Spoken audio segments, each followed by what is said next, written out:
এই যে বিশ্ব ব্রহ্মাণ্ড, এই যে বিশ্ব ব্রহ্মাণ্ড সুশৃঙ্খল ও সুনিয়ন্ত্রিতভাবে পরিচালিত হচ্ছে, নিঃসন্দেহে এর পিছনে একটা শক্তি আছে। সেই শক্তিকে জগতের বিভিন্ন মানুষ বিভিন্ন নামে ডাকে, আর এইভাবে সেই বিশ্বাস থেকে হাজার হাজার ধর্মের সৃষ্টি হয়েছে। সৃষ্টিকর্তা কিন্তু একজনই, তবে তাকে যেহেতু পৃথিবীতে ভাষার সংখ্যা অনেক, পৃথিবীতে ভাষার সংখ্যা ৬,৯৯৫টা, মতান্তরে ৭,১১১টা, অথবা তারও বেশি। যাই হোক, সেখানে আমরা যাবো না, কারণ যে লাভ নাই। তো এই ভাষাভাষীর মানুষেরা তাদের ভাষায়, তাদের নিয়মে, তাদের পদ্ধতিতে সেই সৃষ্টিকর্তাকে ডাকে, তাকে আরাধনা বলে। কেউ বলে আরাধনা, কেউ বলে আর্চনা, কেউ বলে যজ্ঞ, কেউ বলে প্রার্থনা, কেউ বলে প্রেয়ার, কেউ বলে নামাজ। তাতে সমস্যা কোথায়, তাই না? একজন মানুষ, আমার মা, আমার মা, আমার মা। এই মা কারো আবার খালা, কারো আবার ফুফু, কারো আবার দাদি, কারো আবার চাচি, কারো আর নানি, কারো আবার বোন, কারো আবার মেয়ে। দেখছেন, আমার মা, আমার মা এক অনেক মানুষের অনেক সম্পর্ক, তাই না? আবার কারো বান্ধবী দেখছেন না?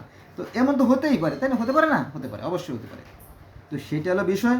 এটা বোঝার জন্য তেমন কিছু দরকার না, শুধু কমন সেন্স থাকলে হবে। কিন্তু এই কিছু ধোঁকাবাজ আছে, ধর্ম ব্যবসায়ী আছে, এরা এই জিনিসটাকে বিকৃত করে নিজেদের আখের গুছায়। কোনো লাভ নাই, বরং কঠিন বিপদের সম্মুখীন হতে হবে। চলো মূল কথা আসি, কারণ কোরআনের কথা তো আর কাটা যাবে না, তাই না? কোরআন থেকে বলি আমি আমি যতটা সম্ভব কোরআনের কাছাকাছি থাকার চেষ্টা করি এবং সত্যের কাছাকাছি থাকার চেষ্টা করি। কোরআনে বলা হয়েছে যে এই কোরআন আল্লাহ ব্যতীত অপর কারোর রচনা নয়। এখন আল্লাহ ব্যতীত অপর কারোর রচনা নয়, পৃথিবীতে যা কিছু সংঘটিত হয় সব কিন্তু আল্লাহর পক্ষ থেকে হয়, জানেন তো? একটা গাছের পাতাও নড়ে না সৃষ্টিকর্তার ইচ্ছে ছাড়া, একটা ধূলিকণাও স্থানচ্যুত হয় না সৃষ্টিকর্তার ইচ্ছে ছাড়া। তাহলে এই যে বৌদ্ধরা যে বৌদ্ধ পূজা করে, সেটা তো আল্লাহর ইচ্ছেই করে। হিন্দুরা যে মূর্তি পূজা করে, সেটা আল্লাহর ইচ্ছেই করে, তাই না? আল্লাহ যদি ইচ্ছে করতেন তো ওদেরকে ধ্বংস করে দিতে পারতেন না? পারতেন। আল্লাহ মনে করেন যে না, আল্লাহ তো রক্তারক্তি পছন্দ করেন না, আল্লাহ চিন্তা করে যে যা এই ভারতবর্ষের এই বোম্বের শহরটায় যে 5 কোটি লোক আছে, ওদের জন্য অক্সিজেন সাপ্লাই বন্ধ করে দেয়। যা, পারতেন না? পারতেন না আল্লাহ পাক? 100% পারতেন, কিন্তু এটি কেন করেন না? তিনি কি দুর্বল? না। তার কাছে পৃথিবীর প্রত্যেকটা মানুষ, অর্থাৎ এই যে 900 কোটি মানুষ, all man are equal in the eye of creators. সৃষ্টিকর্তার দৃষ্টি সবাই সমান, তার অনেকটা সন্তান তুল্য। আমরা বলি আল্লাহর বান্দা, সে যাই হোক, আমরা বলি আল্লাহর বান্দা, আর খ্রিস্টানরা বলে সবাই সন্তান তুল্য। ক্লিয়ার? আচ্ছা, তাহলে কোরআন বলতেছে যে এই কোরআন আল্লাহ ব্যতীত অপর কারো রচনা নয়।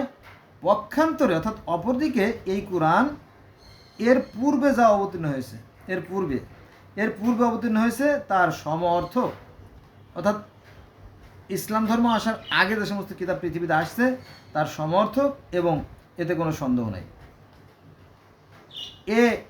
অর্থাৎ এ মানে এই কোরআন আর কি, এই বিশ্ব জগতের রবের বিধান সমূহের ব্যাখ্যা।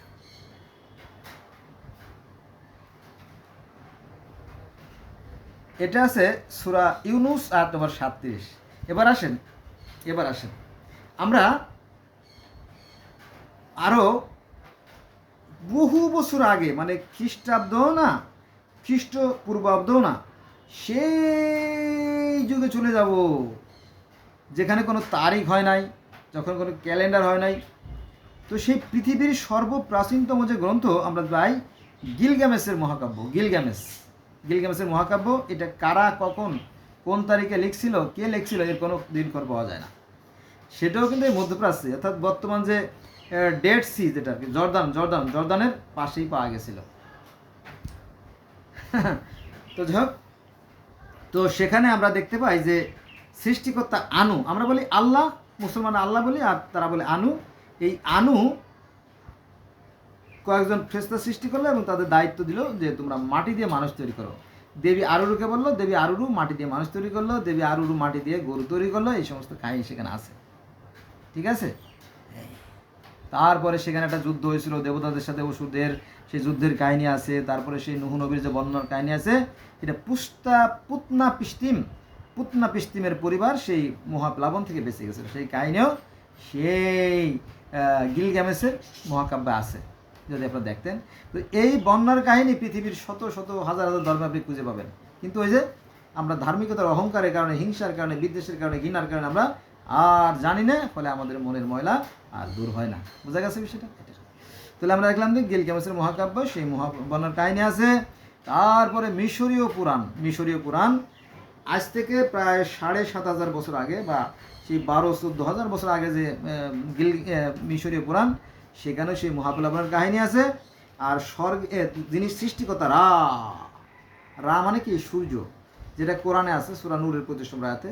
আল্লাহ হচ্ছে আকাশে পৃথিবীর জ্যোতি, তো সেই জ্যোতিকে তারা বলে কি? রা, অদৃশ্যের সৃষ্টিকর্তা। এই রা কি করলেন? এই রা 4জন ফেরেশতা সৃষ্টি করলেন। হু, শেহা, শেহেম 4জন ফেরেশতা সৃষ্টি করার পরে তাদের দায়িত্ব দিলেন বিশ্ব সৃষ্টি করার। আর আরও অনেক ফেরেশতা ছিল, তাদের মধ্যে একজন ছিল শেপশেৎসুর। এই শেপশেৎসুর তিনি কাদা দিয়ে মানুষ তৈরি করলেন। প্রথম মানবের নাম সু, আর প্রথম মানবের নাম তেপনাথ। এটা হচ্ছে ওই মধ্যপ্রাচ্যের দুটো ধর্ম। এবার আসেন মধ্যপ্রাচ্যের আরেকটা ধর্মের কথা বলি, সেটা হচ্ছে জেবুসাইড ধর্ম। জেবুসাইড গোত্রের লোকেরা তারা অস্তগামী সূর্যের পূজা করতো, অর্থাৎ সালেমের পূজা করতো। কোরআনে আছে শামস, আর জেবুসাইড ধর্মের লোকেরা বলতো কি? সালেম। সালেম মানে সূর্য। সেই জেরুজালেম থেকে, মানে সালেম থেকে এই অঞ্চলের নাম হয়েছে কি? জেরুজালেম। বর্তমানে যে জেরুজালেম, যেখানে সবচেয়ে বেশি নবী, হাজার হাজার নবী, লাখ লাখ নবীর জন্ম। বোঝা গেছে বিষয়টা? তার মানে এই জায়গার থেকেই সম্ভবত পৃথিবীর আদি মানুষের আবির্ভাব। কারণ খ্রিস্টান ধর্ম তাই বলে, ইহুদ ধর্ম তাই বলে যে প্রথম মানব আছে অ্যাডাম, আর প্রথম মানবের জন্য প্রথমে একটা নারী আনা হয়েছিল, তার নাম লিলিত। লিলিত ছিল আদমের প্রথম স্ত্রী। পরে লিলিত রাগ করে চলে গেলে পরে আদমের পাজরে হাত দিয়ে এই হাওয়াকে সৃষ্টি করা হয়। একই কথা, তাওরাতে যা আছে, জব্বরে তাই আছে, বাইবেলে তাই আছে, কোরআনেও তাই আছে, একই কাহিনী আছে। ক্লিয়ার? এই হলো বিষয়। কিন্তু এগুলো মানুষকে জানতে দেওয়া হয় না কেন? ওই যে ধর্মীয় ব্যবসার কারণে। ঠিক আছে, জানতে দিলে মানুষের মধ্যে বিভেদ কমে যেত, সংঘাত থাকতো না, শান্তি বিরাজ করতো, এটা অনেকে চায় না। তাহলে আমরা দেখলাম যে শুধুমাত্র এই মধ্যপ্রাচ্যে ওই যে সুমেরীয় ধর্ম, অর্থাৎ এই যে ইউফ্রেটিস টাইগ্রিস নদীর দক্ষিণ অঞ্চলে যে জায়গা, এখানে একটা শহর আছে, এটা হচ্ছে উরুক শহর। গোটা পৃথিবীর সর্বপ্রাচীনতম মানে যে শহর বা সভ্যতা যেটা বোঝায় সেটা উরুক শহর। এটা ঐতিহাসিকরা তাই বলে। ক্লিয়ার? এটার বিষয়। উরুক শহরে রাজা ছিলেন গিলগামেশ, আর তার মা ছিল স্বর্গীয় দেবী নিনসাল, আর পিতা ছিলেন লুগালবান্দা। লম্বা কাহিনীর মধ্যে লম্বা ধর্ম, এটা বললে শেষ হবে না। এটাও এখান থেকে পাওয়া যায়। আবার ইব্রাহিম আলাইহিস সালামের জন্ম সেই মেসোপটেমিয়ামের যে উর নামক শহরে। ইব্রাহিম আলাইহিস সালাম, এই ইব্রাহিম আলাইহিস সালামকে কেন্দ্র করে, পরবর্তীতে ধর্মগুলো হয়েছে ইসলাম ধর্ম, তারপর ইহুদি ধর্ম, খ্রিস্টান ধর্ম, এমনকি সনাতন ধর্ম। সেই ইব্রাহিমের কাহিনী আছে। ইব্রাহিমকে সনাতন ধর্মের মানুষেরা বলে প্রহ্লাদ মহাজন। এই ইব্রাহিম আলাইহিস সালামকে যেমন আগুনে পোড়ানো হয়েছিল, কিন্তু আগুনে পড়ে নাই। প্রহ্লাদ মহাজনকে তার পিতা হিরণ্যকশিপু আগুনে ফেলানো হয়েছিল, কিন্তু সে পড়ে নাই। আবার ওই চড়ক গাছ দিয়ে ফেলানো হয়েছিল, সেই চড়ক পূজা করে হিন্দুরা, দেখবেন। অর্থাৎ সেই যে ইব্রাহিমকে, অর্থাৎ প্রহ্লাদকে যে আগুনে পোড়ানো হলো, কিন্তু সে আগুনে পড়লো না। ফলে আপনার সেই স্মৃতিটাকে স্মরণীয় ও বরণীয় করে রাখার জন্য হিন্দুরা প্রতি বছর কী করে? চড়ক পূজা করে। আমরা অবশ্য ইব্রাহিমের গুণগান গাই, এটা আর কি। তো যাই হোক, এই কোরআন শরীফটা হচ্ছে একটা আর কি শর্টকাট, বিভিন্ন ধর্মের সারাংশ মিলে একটা গ্রন্থ আর কি। অনেকে জানে না, এটা জানেই না, জানি লাভ বাকি, কলেমা পড়লে তো জান না, তাই না? তাহলে আমরা কি জানলাম? এই কোরআন আল্লাহ ব্যতীত অপর কারো রচনা নয়, পক্ষান্তরে এই কোরআন এর পূর্বে যা অবতীর্ণ হয়েছে তার সমর্থক, এতে কোনো সন্দেহ নাই। এবার আমি যেটা বলতে চাচ্ছি সেটা হচ্ছে যে হিন্দুদের যে ধর্ম সেটা হচ্ছে আমাদের সবচেয়ে বড় বিরোধী ধর্ম। কিন্তু আপনি যদি দেখেন বেদে যা আছে কোরআনে তাই আছে, যদি আপনি দেখতেন। আর না দেখলে আমার ভিডিও আছে, বেদে যা আছে কোরআনে তাই আছে, ভিডিওটা দেখে নিন। আজকে মতো রইল, সব ভালো থাকবেন, আল্লাহ হাফেজ।